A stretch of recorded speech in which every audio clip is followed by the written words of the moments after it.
buenas. Hoy estamos acá con Héctor Cortés en Blindados más una vez. Y Héctor va a decir cuál será la ponencia que tenemos hoy.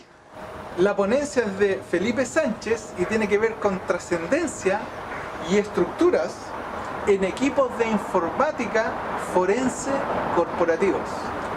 Vamos con la ponencia. Bueno. La charla de hoy día, soy gerente técnico y soy perito judicial en ingeniería informática con mención en fraude y delito informático. La charla de hoy se llama Trascendencia y estructura de equipos de informática forense corporativo. Esto va en razón de los requerimientos que se han visto actualmente en el último tiempo con la necesidad de que evidencia digital sea abordada ya sea por procesos administrativos dentro de las organizaciones o por procesos legales que las organizaciones pudieran requerir. El mercado está dispuesto de muchas formas. Hay especialistas en informática forense que no son capaces de reconocer entre preservación, recopilación y adquisición de evidencia digital. En el mercado hay de todo. Así que la idea de ahora es que ustedes, después de esta charla, cuando le pregunten cuál es la diferencia entre recopilación y adquisición de evidencia o preservación de evidencia, ya se van a ir sabiendo. Partamos con la introducción. Esto lo dijo este caballero, que era el jefe de la División de Cibercrimen del FBI, el 20 de octubre del 2014. Dijo, usted será hackeado, tenga un plan.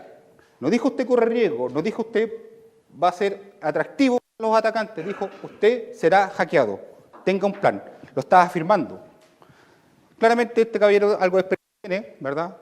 Algo sabe, y eso es lo que está planteando. Ahora, la pregunta es, ¿las empresas a las que ustedes prestan servicio, las instituciones, las organizaciones, tienen esto en conciencia? ¿Tienen claridad de esto? ¿Saben o asumieron que esto les podría ocurrir? ¿Que van a ser hackeados en algún momento determinado? ¿Cómo van a responder a esto?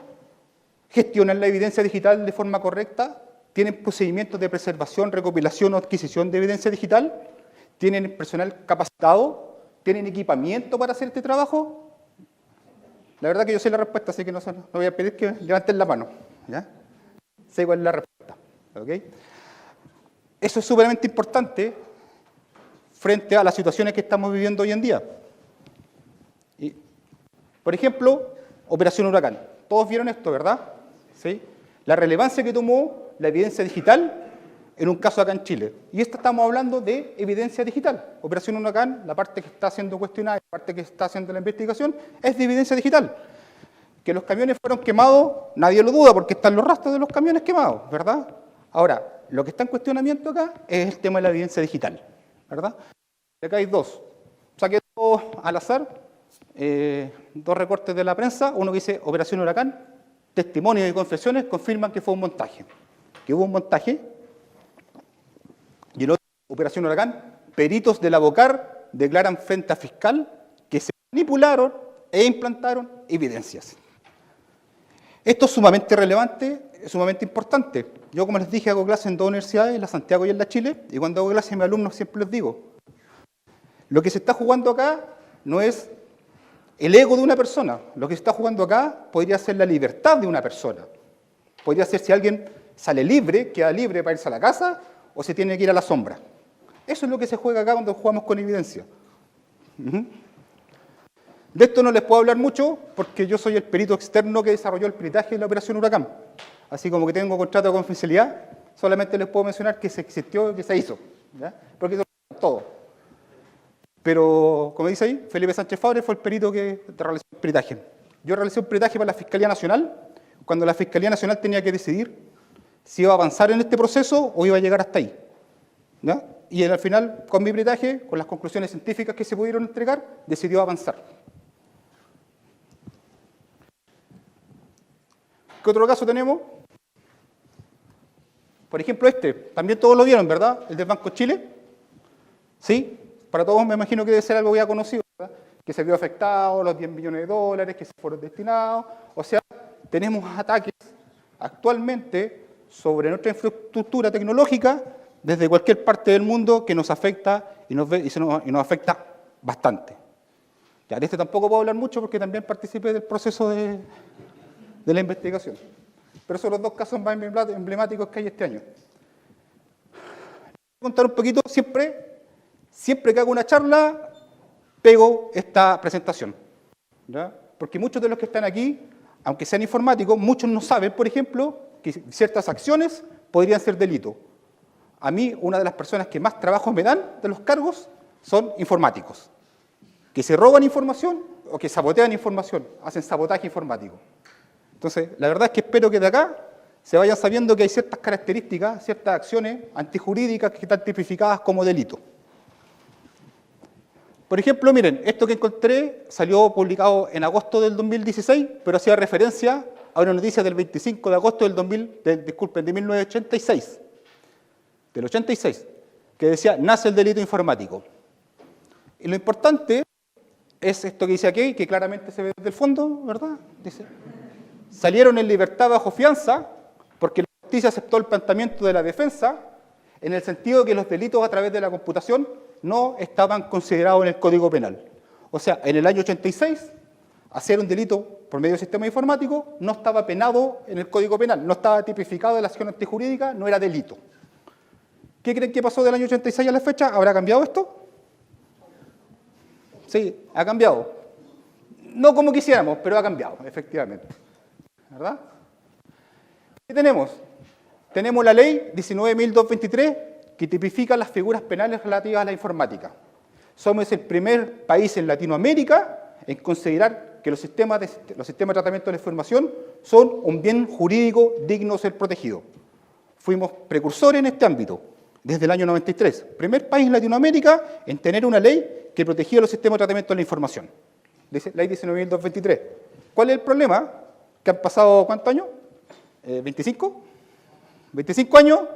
Ha cambiado completamente el uso que se le da de tecnología en nuestra sociedad y la ley sigue exactamente igual. No se ha cambiado una coma de esta ley. ¿Cuáles son los bienes jurídicos protegidos? Los sistemas de tratamiento de la información y los datos contenidos en el sistema de tratamiento de la información. ¿Cuáles son los tipos penales que sanciona esta ley? Sabotaje informático, tanto al que destruya los sistemas de tratamiento de la información en el artículo 1, como al que destruya maliciosamente los datos contenidos en el sistema de tratamiento de la información. Bienes jurídicos protegidos son estos que están acá. Y estos son los tipos penales que están tipificados. Sabotaje informático y, por otro lado, espionaje informático. A quien revele los datos contenidos en un sistema de tratamiento de la información o a quien destruya los datos contenidos, disculpen, a quien o los conozca o a quien maliciosamente los revele. Por ejemplo, si alguien hace un hacking para tomar datos y después los revela, estaría con el artículo 2 y el artículo 4. Pero si un DBA o alguien que tenga acceso a los datos los revela porque tuvo un acceso ilícito, sería solo el artículo 4. Sí, no obstante, el artículo 4 también dice que si el que los revela es el custodio de los datos, la pena se agrava en un grado. ¿Ya? Entonces, debemos entender que si alguien, por ejemplo, le asigna un computador, si le asigna un computador a una empresa, los desvinculan y va y formatea ese computador, ¿estaría cometiendo alguno de los ilícitos que está acá? Sí. ¿Verdad? Sabotaje informático. Esa acción ocurre permanentemente. Gente que es desvinculada y se formatea sus equipos computación, los computadores que tenían asignados. En este caso, sería sabotaje informático. Nosotros asesoramos a varias empresas haciendo peritaje, análisis forense y haciendo querellas criminales por sabotaje informático contra gente desvinculada que, por ejemplo, formateó sus computadores. Desde ahora ya tienen claro, hay dos delitos informáticos tipificados en Chile: sabotaje informático, espionaje informático. ¿Ya? Si alguno de ustedes cae en esto, es responsabilidad de él.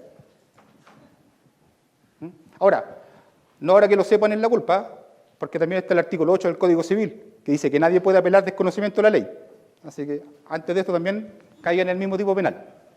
Solo que ahora ya están más claros. ¿Estos delitos son investigados? Sí, hay investigación. Por ejemplo, acá yo tengo una estadística extraída de la página del INE que habla de la cantidad de delitos informáticos investigados en estos años, 2013, 14, 15, 16.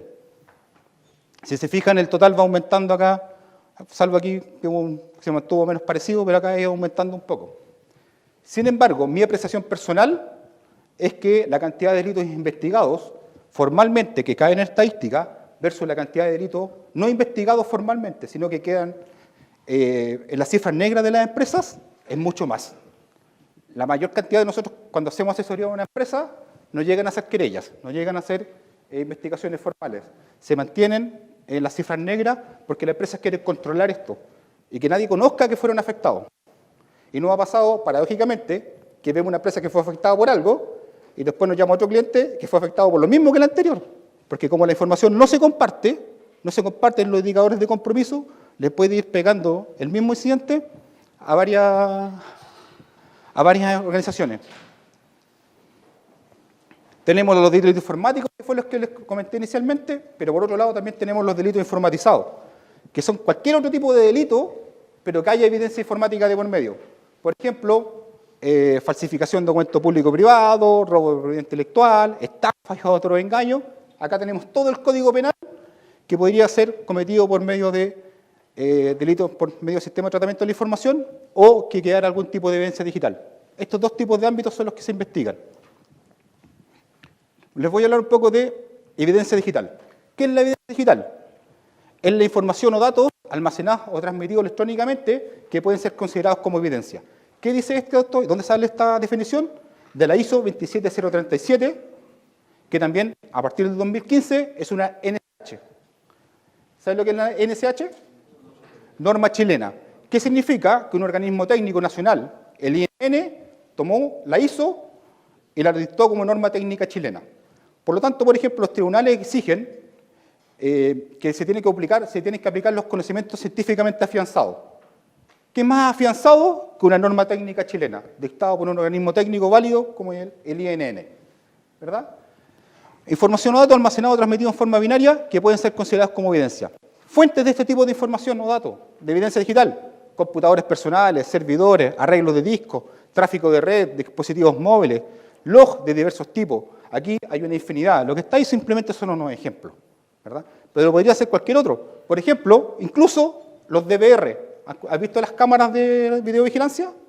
Antiguamente eran con cinta, ya no son con cinta, son DVR. ¿Y qué es lo que está dentro de esa caja? Un computador que está almacenando en un disco duro, ¿verdad? Eso también podría ser considerado evidencia.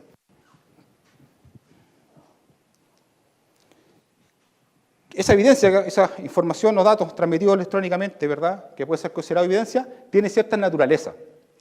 Por ejemplo, una de ellas es que es frágil.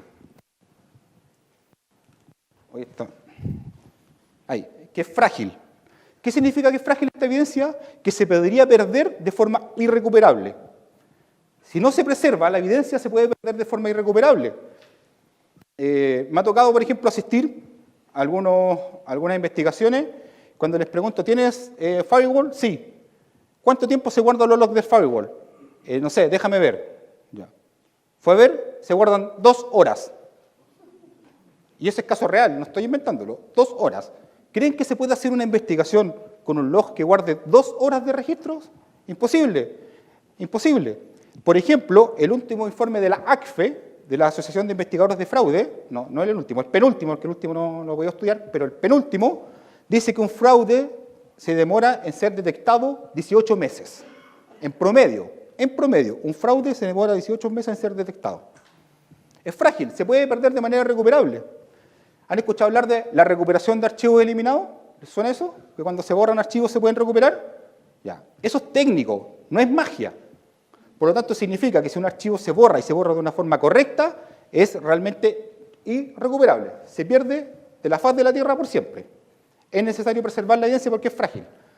Es latente. Podría estar ahí y usted no sabe que está ahí. Por ejemplo, cuando usted conecta un pendrive a un sistema operativo Windows, queda un registro ahí. Usted no lo sabe que está, pero queda ese registro. Yo puedo saber, haciendo un análisis forense a ese computador, cuando conectó ese pendrive la primera vez, marca, modelo y serie. Cuando se conectó la última vez y las veces que se ha conectado. Está latente. Tiene grados de persistencia. No toda la evidencia digital es de la misma persistencia. Por ejemplo, la memoria RAM. ¿Qué pasa con la memoria RAM una vez que desconecta un computador? ¿Qué pasa? Se pierde. Irrecuperablemente, no puedo hacer nada porque tiene un grado de persistencia bajo, es volátil. En cambio, con un disco duro se mantiene. ¿Y qué pasa con un SSD? Hasta por ahí, porque tiene la función stream que van eliminando los espacios que no están siendo utilizados. Entonces tengo que tener cuidado, tengo que saber de los grados de persistencia. Está disgregada, está en diferentes partes, no está toda concentrada. Y eso significa es bueno y malo. Es bueno porque a veces tengo que hacer una reconstitución de los hechos, tengo que buscar por diferentes partes, pero también significa que en ciertas ocasiones la misma evidencia la podría encontrar en más de una fuente, como por ejemplo un correo electrónico.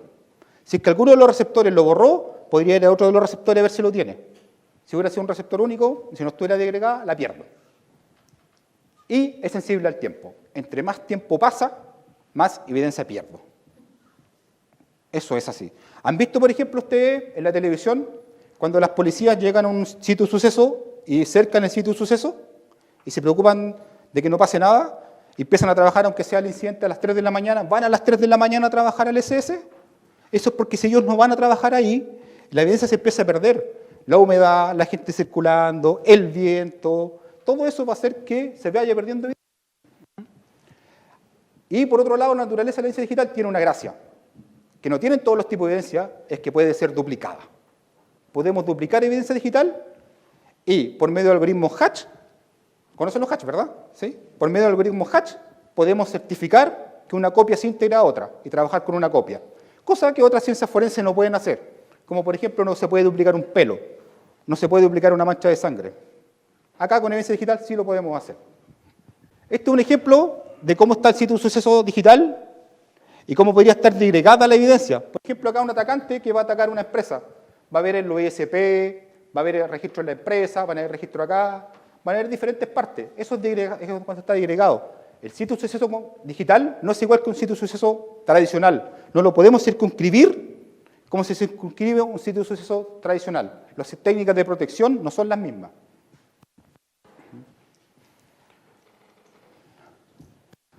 La norma nos exige algunas características que tiene que tener la evidencia digital que vamos a trabajar. Que sea relevante para la investigación, que sea suficiente para llevar a cabo la investigación, que sea confiable. Estas características las tenemos que abordar en cada una de nuestras investigaciones.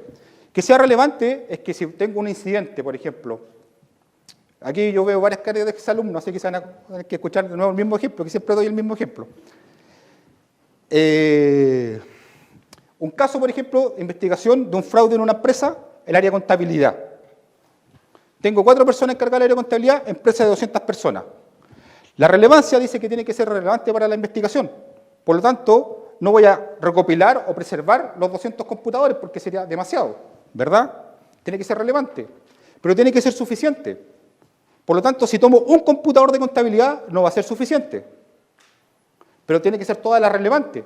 Por lo tanto, en este caso, para llegar al equilibrio entre relevancia y suficiencia, tendría que, por ejemplo, tomar los 4 computadores de contabilidad. Y así voy a estar asegurándome que en los que estoy tomando, los que estoy preservando, sí va a estar la evidencia que requiero para la investigación.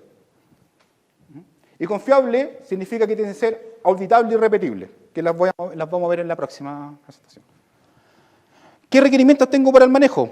Que sea auditable, que tengo que registrar todo lo que estoy haciendo, tiene que estar registrado. Todo el trabajo de una evidencia digital tengo que registrarlo. ¿Por qué? Porque después tiene que pasar a la segunda etapa, que es que sea repetible, que alguien aplicando los mismos métodos, misma herramienta, mismo resultado. Esto es, algo que se me olvidó decirle, es que algunas personas plantean que este trabajo de una evidencia digital es casi un arte, y es completamente lo diferente. Esto es una ciencia. Si se fijan, esos requerimientos son del método científico. Que sea repetible, misma herramienta, mismo método. Reproducible, mismo método, diferentes herramientas, tengo que obtener el mismo resultado. Por ejemplo, si tengo un duplicador forense para hacer copias, marca A y uno marca B, tienen que estar los mismos códigos Hatch. Eso significa que sea reproducible. Tengo que obtener los mismos resultados. Y justificable. Tengo que poder justificar todo lo que estoy haciendo, todo el trabajo que estoy haciendo. Si mi investigación, por ejemplo, está involucrado el computador de una persona de ventas, la mejor opción es tomarlo y preservarlo con una recopilación, guardarlo completo en un lugar seguro. Pero si ese incidente no está involucrado en un computador tal cual, sino es un servidor virtual que tiene su disco en una SAM, ¿cómo hago eso? ¿Cómo preservo esa evidencia? ¿Han pensado, por ejemplo, si algún incidente se les presenta con discos, con servidores virtuales, cómo preservaría la evidencia ustedes? ¿Tienen esos procedimientos? ¿Cuántos de acá tienen servidores virtuales en su empresa? Nadie. ¿Ah? Son puros alumnos. Nadie tiene servidores virtuales. Parece que estoy en otro mundo. Tengo que justificar lo que estoy haciendo. ¿Qué situaciones reales se dan con trabajo con evidencia digital? Bajo nivel de entendimiento y tratamiento de evidencia digital. Se hacen solicitudes en formas coloquiales. Se hace acceso por personal no calificado a la evidencia. Personal que no tiene calificación accede a evidencia digital. Y nos pasa habitualmente, por ejemplo, que cuando hay un incidente, va al de informática, que es el que más sabe, porque en el mundo lo sigue el tuerto rey, ¿verdad? Mandan al de informática. El de informática, no pudo. Entonces, ¿qué hizo? Fue a buscar a su amigo de la universidad, que tenía más conocimientos que él. Y traen al amigo de la universidad. Tampoco puede. Y ese va a ir a buscar a su amigo que es hacker, porque ese sí que puede, el hacker. Van a buscar al hacker y lo trae, y tampoco puede. Cuando se llega a veces a trabajar con evidencia digital, está tan manipulada que sí podemos entregar algún resultado. Pero si quieren llegar a un proceso judicial, no podemos convencer a un tribunal con eso. A veces nosotros nos ha tocado que haciendo estos trabajos le decimos a la empresa, ¿sabes qué? Aquí están los resultados, con estos resultados yo creo que si te queda convicción a ti, si quieres ir a un proceso judicial como una querella, te acompañamos, no hay problema, pero la verdad es que vemos que la manipulación fue tal nivel que va a ser difícil que un tribunal falle a tu favor. Procesamiento con equipamiento inadecuado. Esto tampoco es mentira. Me ha tocado ver cómo personas llegan a hacer duplicación de equipos forenses, de duplicación forense, con unos adaptadores de 10 lucas. ¿Han visto esos adaptadores SATA USB que valen 10 lucas? He visto cómo gente llega con esos equipos a hacer adquisición forense. Almacenamiento en contenedor inadecuado. Lo almacenan. He visto discos duros almacenados en bolsas Ziploc. Y que dicen Ziploc, así como saqué el sándwich y puse la evidencia. A ese nivel. Interpretación de hallazgos no alineada, interpretación no alineada con los hallazgos. Este también es un punto súper relevante y súper común. Que se empiezan a hacer interpretaciones antojadizas en pro del beneficio del que está encargando el trabajo y no de las bases científicas del trabajo realizado. Hay una norma que es la ISO 27042 que trata este tema en detalle y habla de la interpretación de la evidencia digital. Esta interpretación puede ser una afirmación cuando tengo las bases científicas o cuando tiene que ser un juicio cuando simplemente mi parecer. ¿Qué es la informática forense? Es el área que es auxiliar de la justicia en los ámbitos correspondientes a la informática. Informática forense, proceso científico, dice, la aplicación de la informática y procedimientos de investigación para propósito legal implica análisis de evidencia digital, después de una adecuada búsqueda autorizada, cadena de custodia, validación de las matemáticas, uso de herramientas validadas, repetibilidad, informes y posible presentación de los expertos. Eso es, no sé cómo se pronunciará eso, no me la voy a jugar, pues la vamos a decir Ken 2007, que esto la fuente fue de un paper que se llama Overview de Digital Forensic de ISACA, del 2015. ¿Cuáles son los aspectos involucrados en la informática forense? Primero que nada, ciencia informática.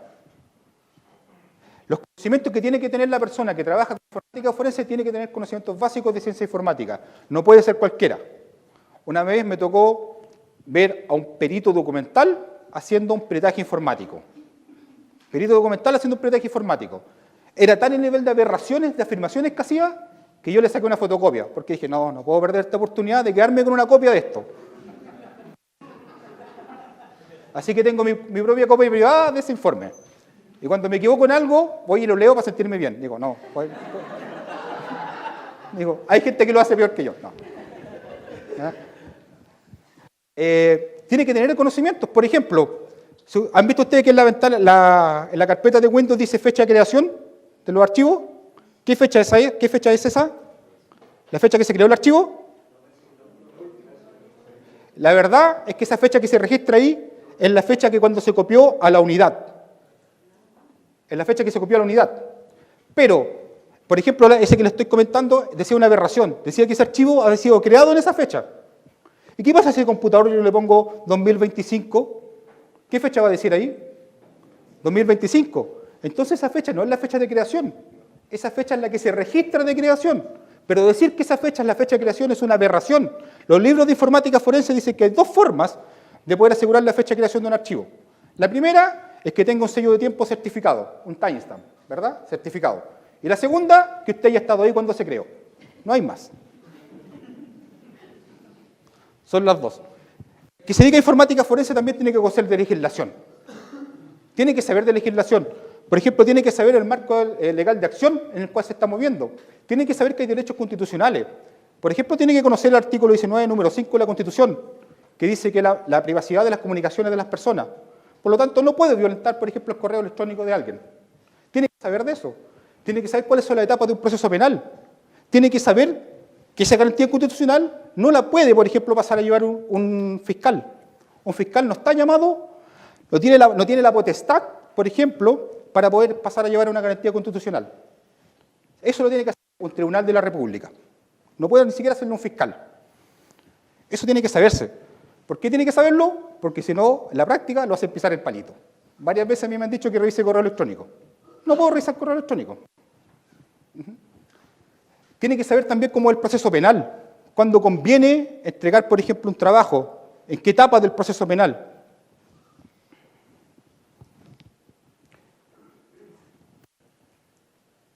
También tiene un área criminalística, que es un área de metodología de trabajo en el sitio de suceso, con principios de la criminalística, con principios de tratamiento de la evidencia.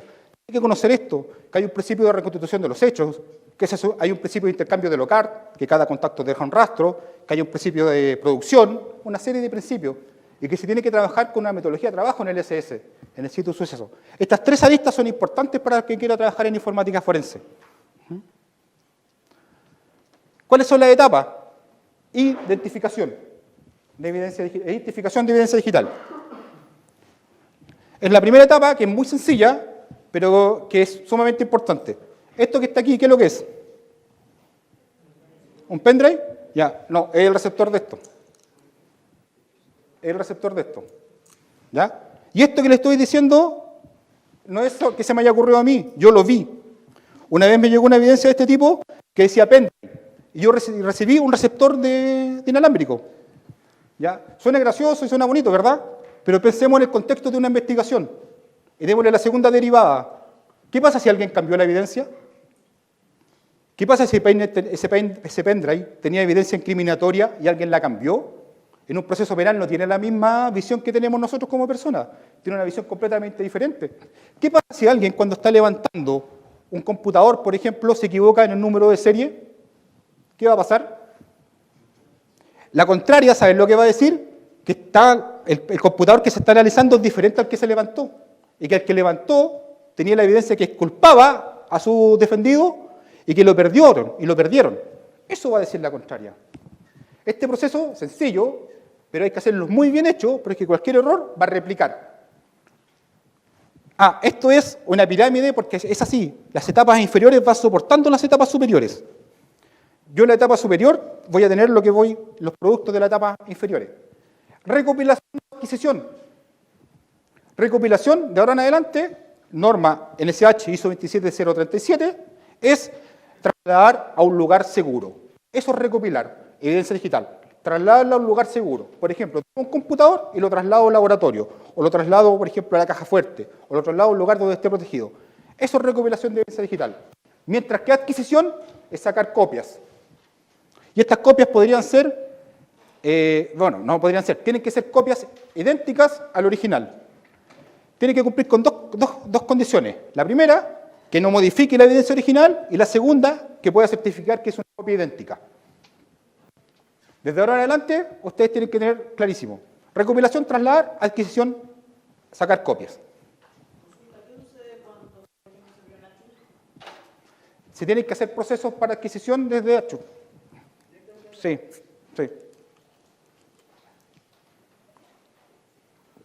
No me ha tocado con HU, pero me ha tocado con AWS, que es más o menos similar. Examen es extraer la evidencia, lo que me podría ser importante. Por ejemplo, si mi investigación es por fraude, podría extraer todos los archivos que estén relacionados, como archivos Excel. Los podría extraer del computador. Y análisis, que es la siguiente etapa, que cuando esto funcione, hay análisis, es cuando yo selecciono la evidencia que me es relevante para la investigación.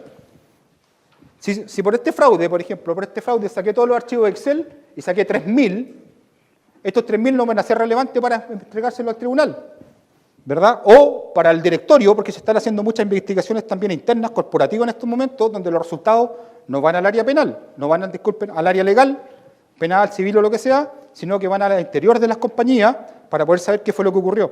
Por ejemplo, a directorios o a comités.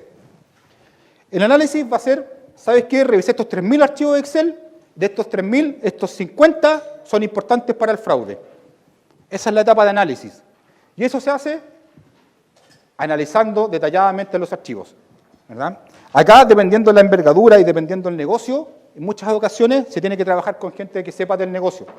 Porque para mí, un archivo Excel es un archivo Excel. Eso es. Si yo tengo una palabra clave, la puedo identificar adentro. Pero hay veces que, por ejemplo, una vez me tocó hacer una investigación, nos tocó hacer una investigación donde un administrativo tenía el listado de proveedores en una hoja Excel.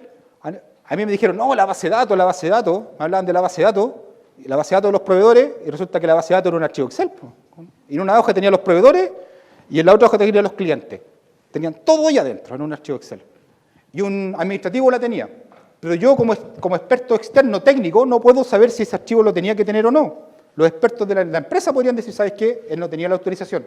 Los que conocen el negocio. Por eso esta etapa de análisis, generalmente el trabajo es bien mancomunado, apegado con la gente del negocio. Y después, la presentación, que es cuando se presenta esto en un tribunal o al directorio o a un comité. Y acá está la preservación, que es que la evidencia digital tiene que mantenerse inalterable en todo momento. No se puede modificar, porque si se modifica, la contraria va a querer cuestionar su validez. Se tiene que mantener inalterable. Esa es la preservación.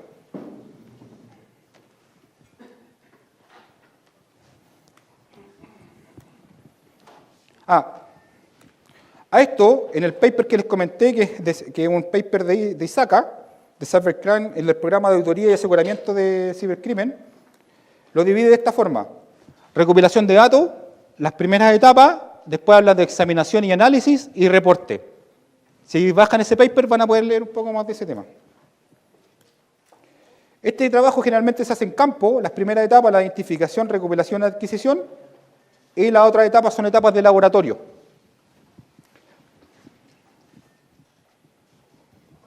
Esto ya lo conversamos, y me queda poco tiempo. Cuando se va a trabajar con evidencia digital, se tiene que tener claridad de qué ámbito voy a abordar. Generalmente tengo que preocuparme de qué tipo de evidencia voy a trabajar. Por ejemplo, el tipo, computadores personales, servidores, arreglos de disco, dispositivos móviles, log, qué tipo de evidencia voy a trabajar. La tecnología, qué sistemas operativos. Va a ser Windows, Mac, Linux, SAM. ¿Qué tipo de tecnología? ¿Qué sistemas de archivo? NTFS, RFS, FAT32, extendido 2, extendido 3, HPFS, HPFS+, APFS. ¿Qué sistema de archivo voy a utilizar? También me tengo que preocupar de la arquitectura. ¿Qué máquinas voy a tener que trabajar? ¿Máquinas físicas, máquinas virtuales, cloud? Si con máquinas virtuales, ¿qué proveedor de máquinas virtuales?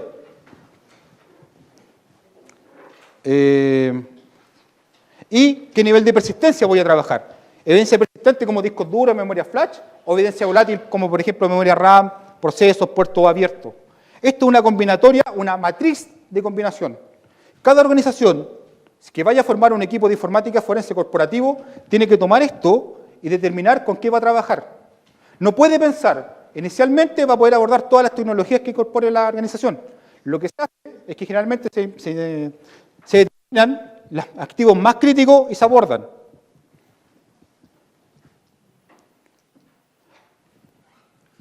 Para trabajar con evidencia digital también, una de las principales características que se necesita es tener el trabajo en evidencia. Oh, esto me tiene pero loco, la verdad. Ahí. Hay que tener conocimientos, habilidades y competencias. Los conocimientos son teoría, las habilidades son uso de herramientas y y las competencias tomar la mejor decisión. Les voy a dar un ejemplo que va a quedar muy claro. Tengo un arma. Cuando tengo un arma, el conocimiento dice que sé que tiene un cargador, que tiene proyectiles, que tiene una aguja, una aguja percutora, que tiene un gatillo. Es conocimiento. La habilidad es cuando soy capaz de ir al polígono y disparar. Ahí tengo la habilidad. Y la competencia es cuando me he enfrentado a una situación real y sé a quién dispararle y cuándo dispararle. Eso se tiene que tener para trabajar con evidencia digital. Conocimiento, habilidades y competencia. Generalmente la gente piensa que con conocimiento es suficiente. Le faltan las habilidades y las competencias. Bueno, ya lo hablamos, conocimiento, habilidades y competencia. Tiene que contar con equipamiento especializado. Si alguien quiere trabajar con evidencia digital, tiene que gastarse la plata. No puede pensar que con el adaptador de 10 lucas la va a hacer. No es suficiente. Y procedimientos documentados.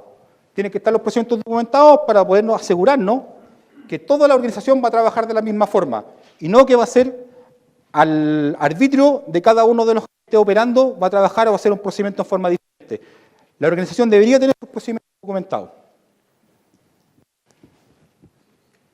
Esto es, en este paper de ISACA, esto que les acabo de decir está mayormente documentado. Que se hace un programa de aseguramiento y ahí están exigidos los puntos que tienen que ir cumpliéndose. Así que si alguien lo baja, lo puede ver con mayor detalle. Rápido. Para creación de un área de informática forense tengo que preocuparme del qué, del cómo y con qué voy a afrontarla. El qué, hay exigencias legales para trabajo con evidencia.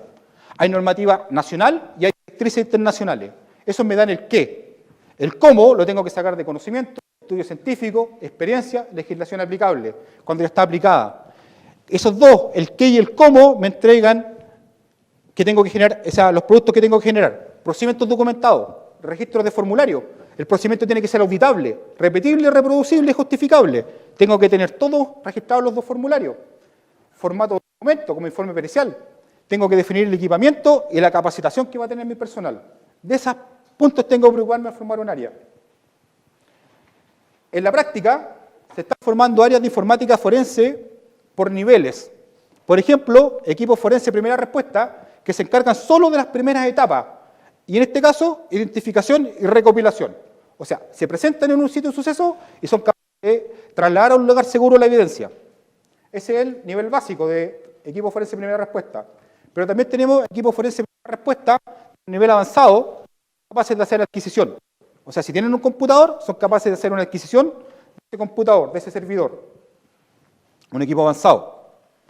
Y está lo que hacen en el laboratorio, que tienen todas las etapas incorporadas. ¿Por qué esta división con equipos forense primera respuesta versus el laboratorio?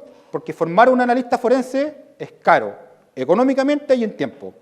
No es algo que se haga de un día para otro. Por lo tanto, las primeras etapas son etapas que son más sencillas de poder formar gente, donde se puede hacer y se puede formar más rápidamente para que puedan responder. ¿Qué niveles de validación pueden tener los laboratorios de informática forense? Por ejemplo, el que les comenté que teníamos nosotros en nuestra empresa, una certificación ISO 9001. Y otro, una etapa 2, una acreditación para laboratorios de ensayo de ciencia forense bajo las normas chilenas ISO 17025 y NSH, norma chilena 3249. Sin embargo, en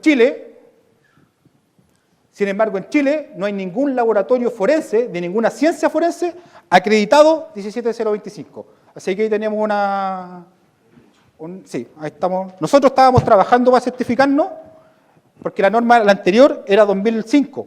Estábamos trabajando en certificarnos en acreditarnos, disculpen, en 2005, y el año pasado nos cambiaron la norma a 2017. Así que ahí tuvimos que retomar el trabajo. ¿Por qué las empresas hacen estas investigaciones corporativas? Primero que nada, comprobar que el hecho existe. Hay veces que ni siquiera tienen claridad si el hecho existe o no existe. Segundo, determinar el autor, saber quién es, quién fue el responsable. Otro, tener antecedentes para una posible querella o denuncia, antecedentes científicos. Otro, disminuir la conmoción interna. Hay veces que ocurre un hecho y en grandes corporaciones andan todos preocupados porque saben que el hecho ocurre y a cualquiera dice que les podría caer el muerto y podría haber afectado su trabajo. Y para las empresas, de repente, cuando hay sindicatos muy fuertes, es súper importante hacer esto también. Los sindicatos toman una fuerza increíble en esto. Evitar el impacto reputacional, o al menos controlarlo, porque a veces evitarlo no se puede. Responder a la alta gerencia o directorio. Ya la alta gerencia, directorios y comité están exigiendo saber qué fue lo que ocurrió. Preservar la evidencia digital. Si voy a hacer una querella o una denuncia, voy a hacer un proceso judicial, tengo que tener la evidencia para que después los organismos pertinentes, como las policías, Ministerio Público, puedan acceder a ella. Y procesos seguros frente a seguro y administrativo.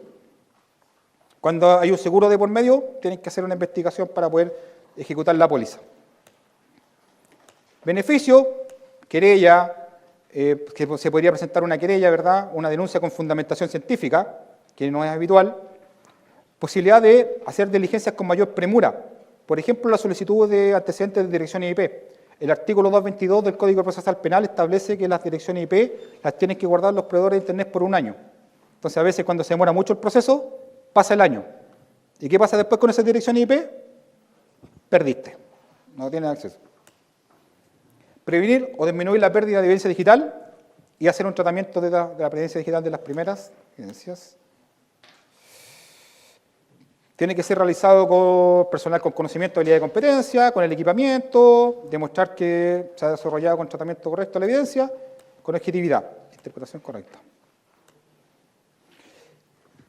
¿Qué beneficio tendrá el adecuado trabajo con evidencia digital? Favorecerá la admisibilidad del proceso administrativo, judiciales o seguro, los resultados que obtenga. Creará la convicción en áreas jurídicas y fiscalías corporativas. Hay veces que nos ha tocado a nosotros hacer investigaciones donde la barrera más fuerte es convencer a la misma empresa de que puede hacer una acción legal y que tiene la evidencia suficiente. Entonces, con esto, con un buen trabajo, podemos convencer a las áreas internas. Vamos a inspirar mayor confianza en la alta gerencia y directorio.